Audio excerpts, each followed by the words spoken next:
মালদার দিকে নজর রাখতেই হচ্ছে, কারণ 2রা আগস্ট মালদায় টাকা উদ্ধার হয়েছিল, আবারও টাকার পাহাড় মালদাতে।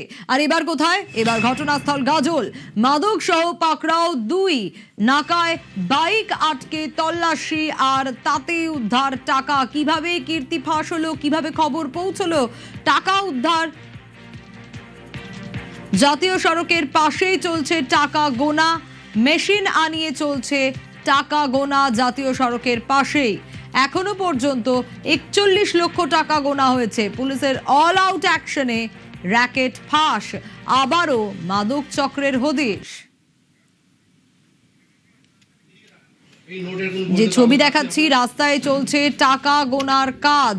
মালদায় ফের টাকা উদ্ধার, আর এবার ঘটনাস্থল গাজল।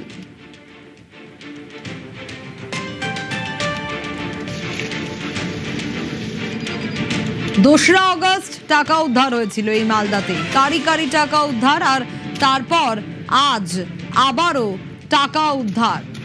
এবার গাজলে মাদক সহ 2জনকে পাকড়াও করা গেছে।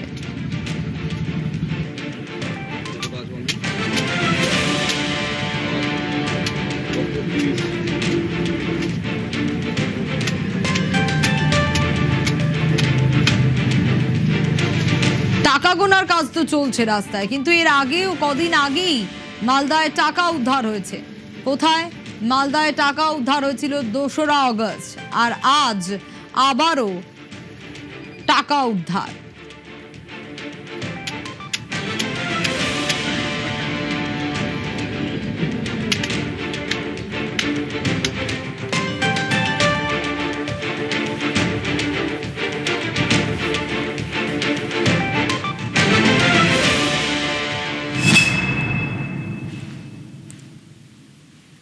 কারো পৌষ মাস, কারো সর্বনাশ। সীমান্ত লাগোয়া জেলা, মাদকের কারবার চলছে সেখানে। তৃণমূল জমানায় জমি জটে ঢিলেঢালা বর্ডার সুরক্ষা। সীমান্ত লাগোয়া জেলায় চলতো দেদার মাদক পাচার। নজরদারির কড়াকড়িতে এবার জারি জুরি বন্ধ। কারো পৌষ মাস তো কারো সর্বনাশ। কেন কথা বলছি? কারণ সীমান্ত লাগোয়া জেলায় মাদকের কারবার চলছে রমরমিয়ে। তৃণমূল জমানায় জমি জটে ঢিলে ঢালা বর্ডার সুরক্ষা। সীমান্ত লাগোয়া জেলায় চলতো মাদক কারবার, মাদক পাচার দেদার পরিমাণে। নজরদারির কড়াকড়িতে এবার বন্ধ জারি জুরি। মালদা, একদিকে বিহার, ঝাড়খণ্ড, অন্যদিকে বাংলাদেশ। কিছুটা গেলেই চিকেন স্নেক। এহেন মালদায় রমরমিয়ে মাদকের চক্র, কাফ সিরাপের কারবার। কেন? কোন অঙ্কে? কাদের মদতে?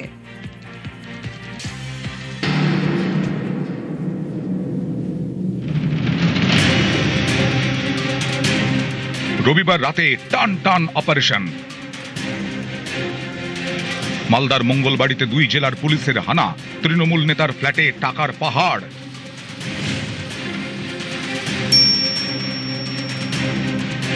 গ্রেফতার ভাড়াটিয়া পিন্টু সরকার, মাদক কারবারি পিন্টু সরকার। মালদা, একদিকে বাংলাদেশ, অন্যদিকে বিহার, ঝাড়খণ্ড।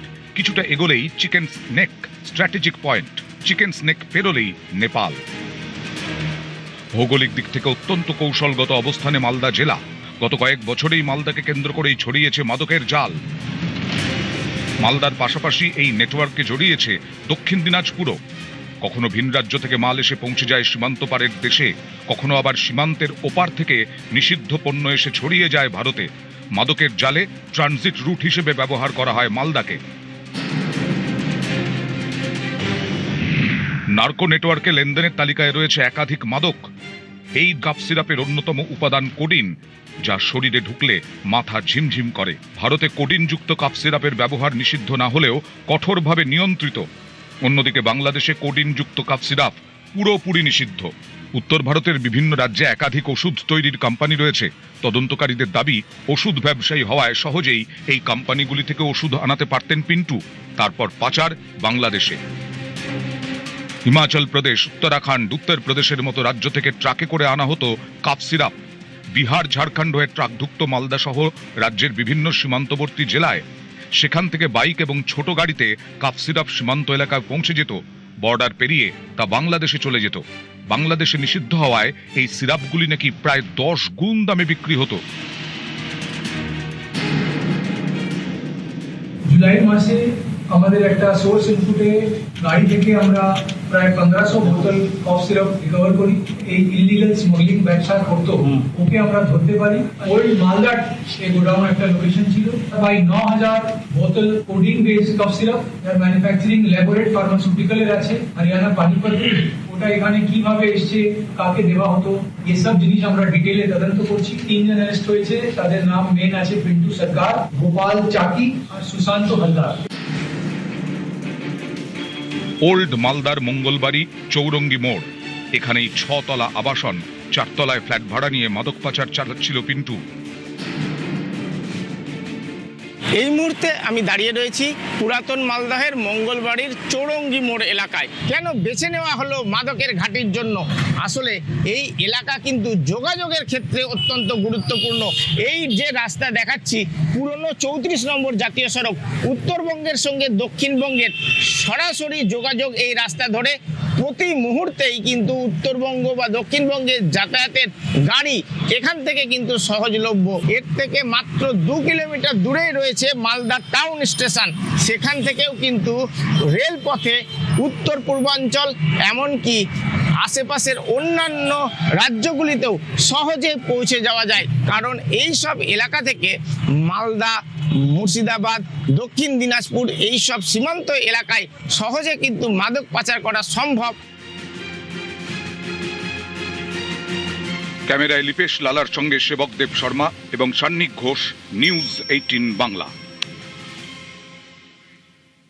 গতকাল দুর্গাপুরে বিপুল টাকা উদ্ধার হয়। পরিত্যক্ত ইট ভাটা থেকে উদ্ধার 48 লক্ষ।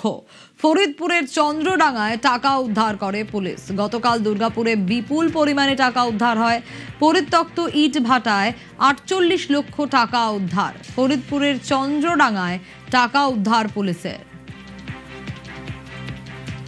লাউদোয়া থানা থেকে আজকে কিছু টাকা উদ্ধার হয়েছে। ওইটা আমরা ইনভেস্টিগেশন করে দেখছি। ওটা একটা রাইস মিল থেকে উদ্ধার, যে কমপ্লেন করেছে তার বাড়ি থেকে উদ্ধার হয়েছে প্রায় 50 লাখ আছে। দেদার রাজস্ব চুরি, কয়েকশো কোটির সম্পত্তি, লাল মাটিতে কালো কারবার, অভিযোগের পাহাড়ে টুলু মণ্ডল। এবার পুলিশের নজরে টুলু মণ্ডলের আত্মীয়রা। বুধবার সকালে টুলুর শ্বশুর বাড়িতে হানা দিল এসটিএফ।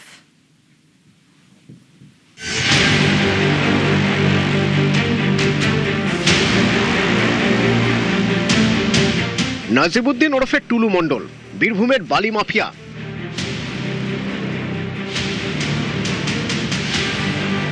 স্থানীয়দের দাবি লালমাটির বালি পাথরের সাম্রাজ্যে টুলু মণ্ডলই ছিলেন শেষ কথা।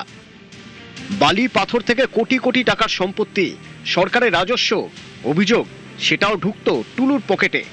স্থানীয়দের দাবি এই কাজে টুলুকে সাহায্য করতেন তার আত্মীয়রা। এদের অনেকেই নাকি টি কোম্পানির এক একটা মাথা। পুলিশের দাবি ইতিমধ্যেই টুলুর বাড়ি, ব্যাংক মিলিয়ে কয়েকশো কোটি টাকার সম্পত্তি বাজেয়াপ্ত করেছে তারা।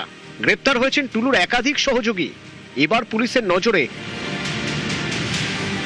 টুলু মণ্ডলের শ্বশুর মোহাম্মদ নুরুল হক, টুলুর 2 শালা নূর আলম ওরফে মিন্টু শেখ এবং শামসুল আলম ওরফে মিঠু শেখ।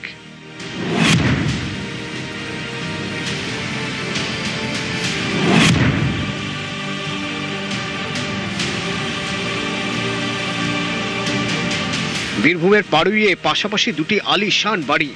বুধবার সকাল 9:20 নাগাদ এখানেই হানা দেয় রাজ্য পুলিশের এসটিএফ। তল্লাশি চলে মোহাম্মদ নুরুল হক ও মিন্টু শেখের বাড়িতে। উল্টো দিকেই আরেকটি বাড়ি, এখানে থাকেন টুলুর আরেক শালা মিঠু শেখ।